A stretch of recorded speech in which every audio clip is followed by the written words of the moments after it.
Guys, welcome back to another episode of the Mind Muscle Connection podcast. Today is a Q&A episode, and I have 3 different questions I want to dive into.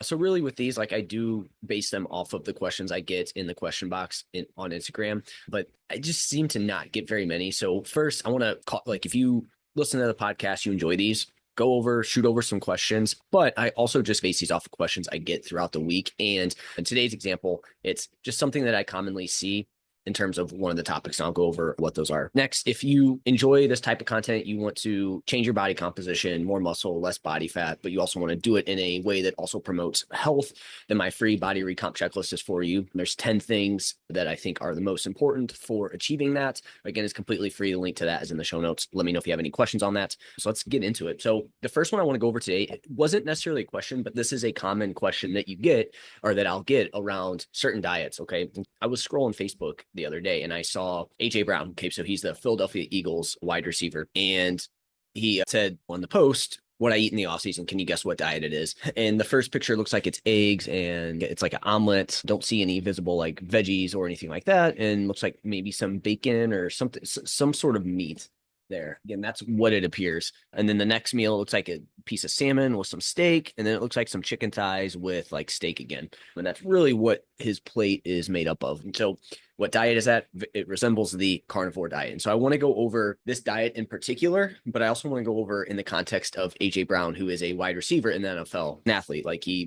He does a lot of training, at least I would imagine in the off season too, but during the season, they're obviously playing and everything like that. So this isn't going viral, but I think this is a good example of how pro athletes can influence everyday people, right? How this can be problematic. Plus, when you see the picture he has of him, he's flexing his arms a little bit and he's jacked. He's lean, he's got plenty of muscle. And again, people are going to see that and think that's how he got there. And that's how he achieved that body composition. And so it's just one of those things where I want to hit on why this can be a problem, and especially for him there. So again, just because a pro athlete eats a certain way doesn't mean it's optimal or appropriate for you. That's the main thing here that we're going to go over. Again, these posts can be helpful, but they can also be misleading if someone assumes that's the way they need to eat to look or to perform like them.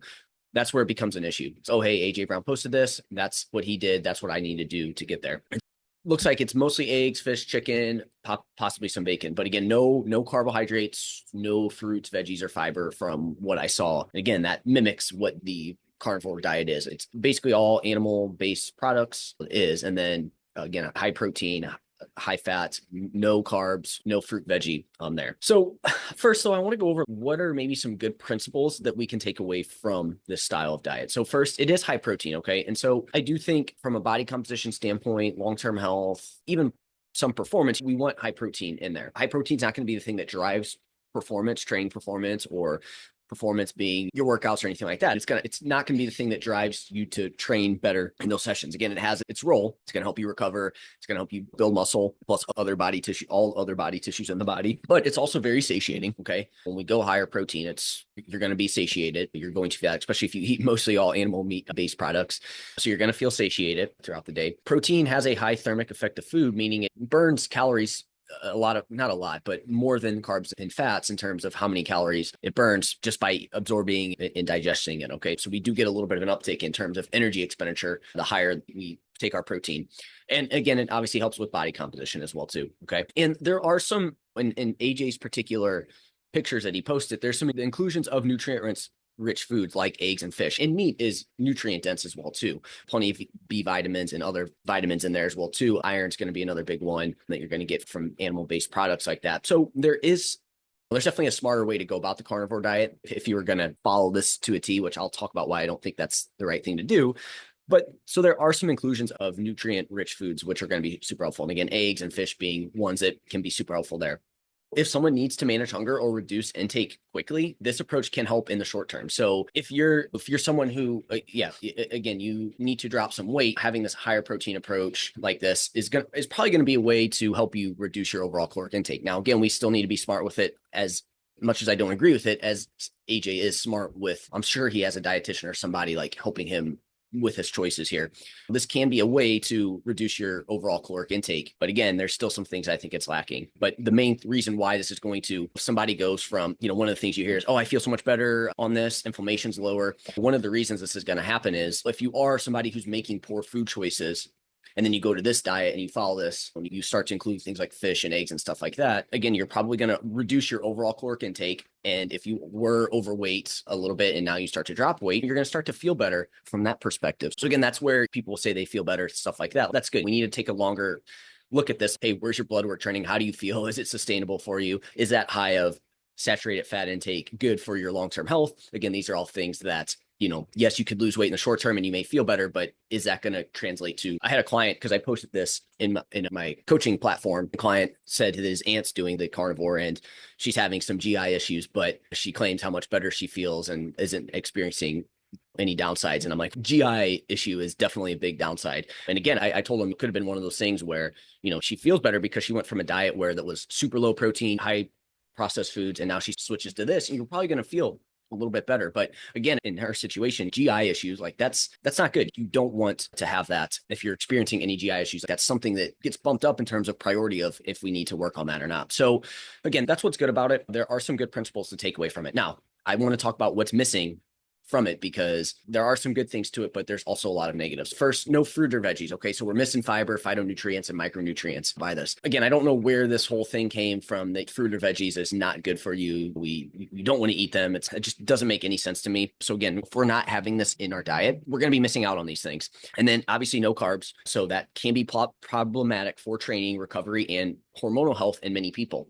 Again, there might be periods of time where we need to go a little bit lower carb, and I'll talk about that here in a minute, but to have this be a diet that you do forever, again, I think you're going to missing out on things. And again, it's not going to be great from a training perspective. It's not going to be great from a recovery perspective. And again, this can start to mess with your hormonal health overall, especially if it's accompanied with GI issues. And again, that's not going to be something that I feel like you're going to notice in the short term. It's going to be more of a long-term thing. And then a very high saturated fat intake. So again, saturated fat is fine in moderation, but we don't want it to be the foundation and make up a huge chunk of it, at least from a long-term health perspective. Again, in the short term, I don't think it's going to necessarily have any potential issues, but long-term, that's where you're going to start to see it. So again, there's principles of this diet that I think are great, but then there's also things that it's missing. And if somebody goes into a fat loss phase, I would take the principle of, hey, high protein, a good variety source of high quality animal meats, right? Or animal products sources, eggs, fish, chicken thighs, chicken, steak. Like, I think that's fantastic. And you're going to get all the benefits of high protein. Hey, why could we not include a little bit of fruit and veggie? It's going to help with satiety. You're going to get some fiber. You're going to get some phytonutrients. You're going to get the micronutrients you need. And then again, carbohydrates, maybe we're in the fat loss phase, maybe we're going a little bit lower carbs. So you're not eating a lot of carbs. Maybe most of your carbs are going to come from fruit and veggie and maybe some slower digesting type carbs there. And then again, saturated fat intake in moderation, but we don't want it to make up a big bulk of our overall caloric intake. We want to start to get some healthier fat sources in there. Again, some fish, avocados, nuts, stuff along the olive oil, things like that, which again, I'm sure there's olive oil in the carnivore diet there. It looked like he did have some sort of oil there. So let's now move on to the next part of this, where I want to talk about when a lower carb approach might make sense. Because again, I think that at the end of the day, yes, it's all animal meats, high protein, but at the end of the day, it is a low carb approach. So again, when is a lower carb approach going to make sense? You have low activity levels. You're not moving very much. Okay. So, somebody who is not very active, like your need for carbohydrate isn't going to be as high. Even if you're just doing like weight training sessions, you don't need a ton of carbohydrates for that. Again, it's going to help. I still would recommend that, especially when you're actively trying to add muscle mass and you're outside of a fat loss phase. But at the end of the day, you don't necessarily need a ton. Now, the more cardio you do, the more high volume training you do, the more intense all your workouts are, the more active you are outside of the gym, like you're going to start to need a little bit more carbohydrates. We look at AJ Brown, it's okay. He probably doesn't have low activity levels there. So again, there could be a situation where he is having in a low training volume period, but I just highly doubt that he's not doing any training. If he's this into his diet, I would imagine that he's in the off season. So again, probably doesn't apply to him there. Another case for lower carbohydrate where it would make sense would be a higher body fat and you're actively trying to drop body weight. Okay. So again, we're in a fat loss phase, which again, let's look at AJ Brown. If you look at his picture, he's shredded and has a lot of muscle. So he's neither of these. And I can't imagine he gained weight in this season to where in the off season, he needed to spend the first little bit dropping body fat.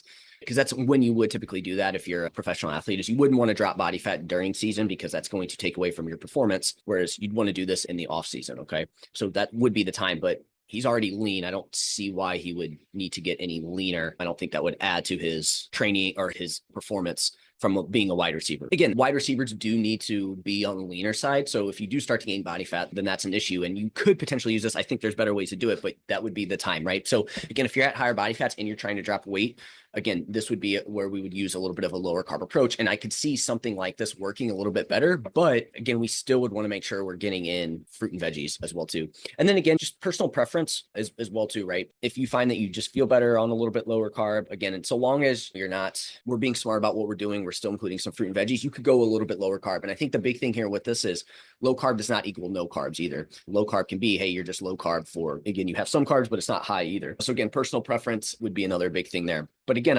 all these still apply, right? If you have higher activity levels, we still would want to get some in. If you're not actively dropping body fat and you're at lower body fat levels, again, I wouldn't want you to be super low carb either. Now, at the end of the day, how you feel and your blood work would be where you'd want to go here in terms of, okay, is this working or is this good for my health or not? And so lastly, I want to wrap this up with why this doesn't make sense for AJ Brown. So again, he's a high performing athlete who needs carbohydrates for training, recovery, and performance. Again, if he wasn't training, okay, maybe, but like I said, I still probably wouldn't do this to this degree of absolutely no carbs.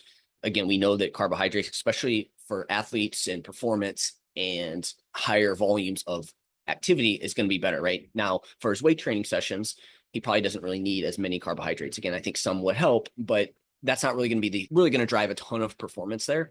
But for his training, dedicated training to like football and stuff like that, he's going to need carbohydrates for that. And then recovery, carbs are fantastic for recovery as well too.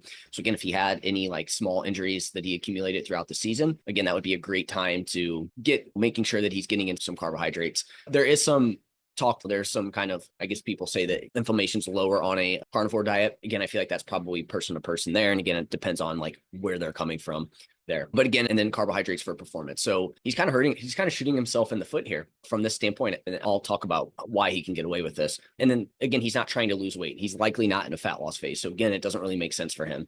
So the big thing though is he's genetically gifted. Okay. I think this just goes to show how big of like athletic freaks these guys are, especially when you're in a league like the NFL.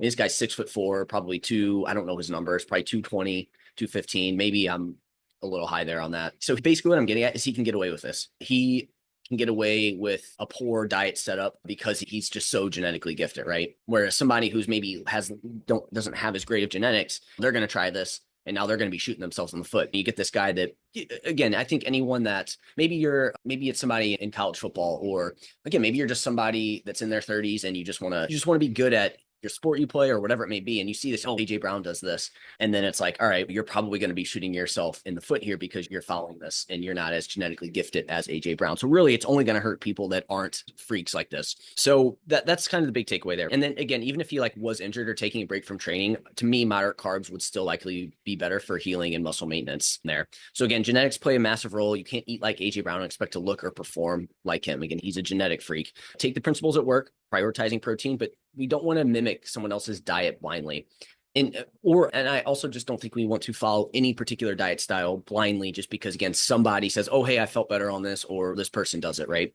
Again, most people are better off with a balanced approach that includes some protein, some healthy fats, and yes, quality carbs and fruits and veggies as well too. That's just what's going to work best for most people. And again, maybe during different periods of time, different training goals, different body composition goals, we may change that up a little bit. But again, most people are going to be best with that approach. So hopefully this was helpful and gave you some insight. So again, if you start to see I don't want to pick on AJ Brown in particular, not that he would even care if I was anyways, but again, we just take this principle to not only athletes, but also celebrities that you see posting their diet style as well too here. And again, I feel like football players, you see a lot of this too, where football players have very interesting diet styles. All right. So next one is somebody sent me a message saying, hey, I'm going to maintenance. I'm at 18. I was at 1800. I bumped up my calories to 1900, 2000. This person does like a lot of events where they like do running and stuff like that. And she basically just mentioned like, hey, you probably think my maintenance calories are too low. And I just sent her a message back saying, I really don't necessarily think that off the bat. Yes, looking at it on paper, maybe it does look a little bit low, but I always like to explain that, again, some people's maintenance calories are just a little bit lower than other people's.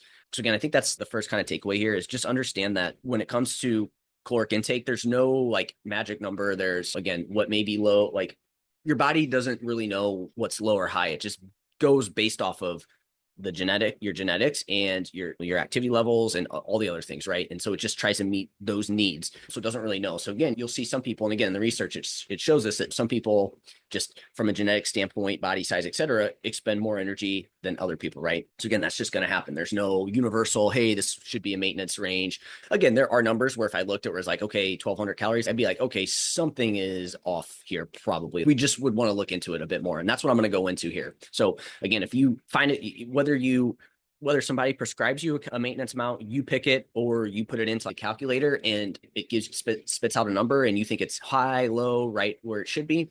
What do you do from there? And what does that mean there? And I want to go over all these things. So first, when it comes to our maintenance calories, when somebody says, hey, is this high or low? I'm first going to be like, hey, just understand that we notoriously underreport our caloric intake. So if you are tracking, just understand that it's a skill and that skill takes practice. Any skill is going to take time to practice and get better at. You're not going to be great at it right away. But in the research, they've shown that people underestimate their caloric intake they can be off by as much as 1,000 calories or more. And even registered dietitians have been shown to be off by at least 300-400 calories on average in terms of tracking. So we notoriously underreport. Okay. So somebody comes to me, hey, I've been tracking at 2000. What happens here? Is this my maintenance? It seems a little low. Again, I'll talk about how we know, but I'm going to be like, maybe it is, maybe it's not. Just understand that you could be off by 300 calories per day, or you could be off by maybe up to 1,000. And again, your 2,000 is actually 2,800 calories. So that's the first thing where just when somebody throws any calorie amount at me for anything, whether it be fat loss, muscle gain, whatever it may be, I just am like, okay, let's see. We need data to see where things are going. And that's going to be the biggest thing. I have a mentor client. He brings up questions about like his clients and stuff like that. And he's always very scared are their calories too low? And I just think we're so like programmed now in the fitness industry of people hear fad diets and now everyone's super scared of like people's calories being too low, like you're going to do some damage to them. And again, I don't think people necessarily need to worry about people's calories being too low. I've also had people that they didn't see results with me where they were like, I think you set my calories too low. I'm not losing weight because you set my calories too low. And I'm like, yeah, that's not what's going on here. You're just consuming more calories than you think. So again, we notoriously underreport. And so anytime somebody gives me a number like that, it's okay, we need to look into it more. And again, understand that, like I said, maintenance calories are all relative to your body size, your genetics, and your activity levels. So somebody who expends a lot of energy, their maintenance calories may be a little bit higher than somebody who expends a little less energy throughout the day. So it's all relative to you. And so now I want to go over how I go about maintenance calories and what are the most important things to look for. So again, whether we put it in a calculator, I look at your food log, or I go based off of previous numbers we'll get an estimate of what your maintenance calories are. Okay. And then from there, we're going to look at your energy levels. We're going to look at your hunger. We're going to look at your gut health, also pairing it with your blood work, and then looking at your body weight as well too, and seeing where that's trending at over time. If your body weight is staying the same and your training performance is good, energy levels are great, hunger is manageable, like you're not like overly hungry, but you're also not like super, super full. Gut health is smooth. Blood work is in a good spot. Libido's in check. If you're menstruating, you have a regular menstrual cycle. If we look into all these things and your weight's staying within a nice little range here, it's not really trending any one direction over multiple weeks on end, you're probably around your maintenance calories at that point. Okay. Now this is going to take a couple weeks. Now let's take someone who maybe you think your calories are a little bit low, and we look and it's like energy levels are super low, training sucks, hunger's high, gut health's not in a great spot, libido just a hit or miss, menstrual cycle, you're not super regular there with that. Again, training, I may have mentioned this, training is not great. Then I would want to look into this a little bit more, right? Again, it could be your calories, but it could also be we're missing out on something else, right? Sleep, stress management, overtraining somewhere based off in terms of your recovery. Maybe we're lacking certain foods or vitamins in our diets there. So again, we're going to look at that. And if that's off, then hey, maybe you are a little bit low. Or the other way you'd be off is if your body weight is trending in any one direction for multiple weeks on end. And again, that may not be the worst thing in the world, but we just have to figure it out based on what you're currently working on right now. But again, I think that's a big thing is we need to. And so the reason I bring that up is because what you can see here is if you are afraid your calories are too low from a maintenance perspective is you can see people artificially lower their maintenance calories by what they do. Okay. So what you'll see here is somebody loses weight or they're just very stuck on having to be like a certain body weight or very lean. And so what they do is they may see their scale weight trend up for a day or a couple days or something like that. And they freak out and then they lower their calories. And so you end up getting stuck in the spot where you think maintenance calories is this like tight single number. And anytime it trends up over that, you're in a surplus and you need to decrease your caloric intake.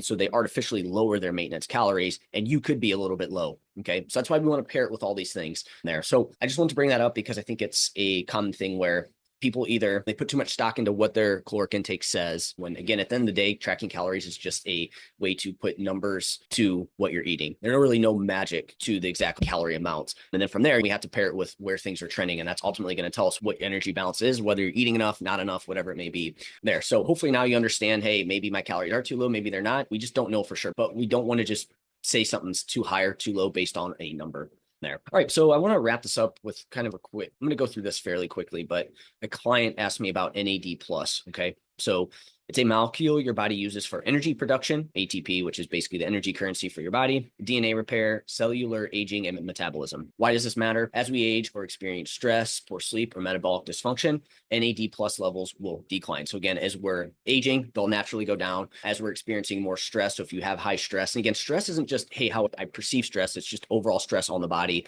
which poor sleep goes into that. Overtraining with poor recovery goes into that. Poor nutrition is a stressor on the body, right? Too high body fat levels is a stressor on the body. Too low body fat levels is a stressor on the body. There's a lot of things that can impact this. And again, metabolic dysfunction. So again, this can be like high blood sugar, or maybe you're in a deficit for too long, whatever it may be. These things are going to cause your NAD plus levels to decline. And this can impact your energy, recovery, cognitive function, and cellular health. So that's what NAD plus is. And so a little overview there with that. So how do you supplement it? So you can't just take NAD plus directly. It's poorly absorbed. So instead we need to use precursors like NR. I'm not even going to try to say the names of this, and NMN. These help your body produce more NAD plus internally. So you take the precursors. You don't actually take NAD plus. What is the research? So it looks promising, especially in animal and early human studies. I'm going to go over this in a minute, but it may improve mitochondrial health and energy metabolism. So with mitochondrial health, obviously everybody knows what mitochondria is. Powerhouse of the cell, right? It produces energy. So really, if you're not feeling good, something's off, like you could always kind of trace it back to, okay, maybe there's some mitochondrial dysfunction somewhere along the lines. I'm going to have a person on the podcast here soon to talk about mitochondrial health. I think it's going to be super interesting. Hopefully they don't cancel on me. I feel like I've been having that happen a lot lately.